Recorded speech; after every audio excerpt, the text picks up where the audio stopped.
ভারতের আঘাত হানা অপারেশন সিন্দুরের পাল্টা জবাব দিতে সেনাবাহিনীকে পূর্ণ ক্ষমতা ব্যবহারের অনুমতি দিয়েছে পাকিস্তান। মঙ্গলবার রাতে চালানো ভারতের ক্ষেপণাস্ত্র, বিমান ও ড্রোন হামলাকে অকারণ যুদ্ধ ঘোষণা এবং পাকিস্তানের সার্বভৌমত্বের নগ্ন লঙ্ঘন হিসেবে আখ্যা দিয়ে তীব্র নিন্দা জানিয়েছে পাকিস্তান সরকার। একই সঙ্গে ভারতের আগ্রাসনের জবাব দিতে সেনাবাহিনীকে পূর্ণ ক্ষমতা দিয়েছে পাকিস্তানের জাতীয় নিরাপত্তা কমিটি।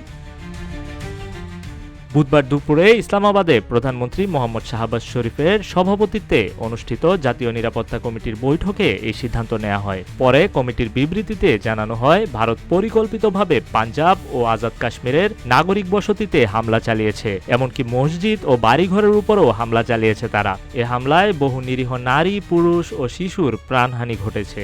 এতে আন্তর্জাতিক আইনের সুস্পষ্ট লঙ্ঘন হয়েছে বলেও উল্লেখ করা হয় বিবৃতিতে।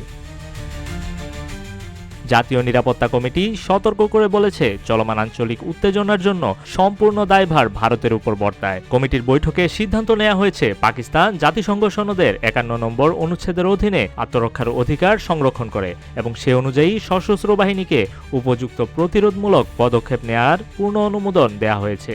নিরাপত্তা কমিটি আরও জানায়, পাকিস্তানের সশস্ত্র বাহিনী ইতিমধ্যেই দেশের আকাশসীমা রক্ষায় 5টি ভারতীয় যুদ্ধবিমান ও ড্রোন ভূপাতিত করেছে। এজন্য পাকিস্তান সেনাবাহিনীর প্রশংসাও করা হয় কমিটির পক্ষ থেকে। বিশ্ব সম্প্রদায়ের প্রতি আহ্বান জানিয়ে জাতীয় নিরাপত্তা কমিটি বলেছে, ভারতকে তার আগ্রাসনের জন্য জবাবদিহি করানো উচিত। অন্যদিকে পাকিস্তান বরাবরই শান্তি চায়, তবে তা হতে হবে মর্যাদার সঙ্গে। সেই সঙ্গে পাকিস্তানের জনগণ বা ভূখণ্ডে কোনো রকম আঘাত বরদাস্ত করা হবে না বলেও দৃঢ়ভাবে জানানো হয়। এদিকে ভারতের ওই হামলায় পাকিস্তানি ভূখণ্ডে অন্তত 26 জন নিহত এবং 46 জন আহত হয়েছে বলে জানিয়েছে পাকিস্তান। অন্যদিকে পাকিস্তানের পাল্টা জবাবে ভারতে কমপক্ষে 10 জন নিহত এবং বহু হতাহতের ঘটনা ঘটেছে। পাকিস্তানের সশস্ত্র বাহিনী 5টি ভারতীয় যুদ্ধবিমান ও ড্রোন ভূপাতিত করেছে। ডেস্ক রিপোর্ট, রূপালী বাংলাদেশ।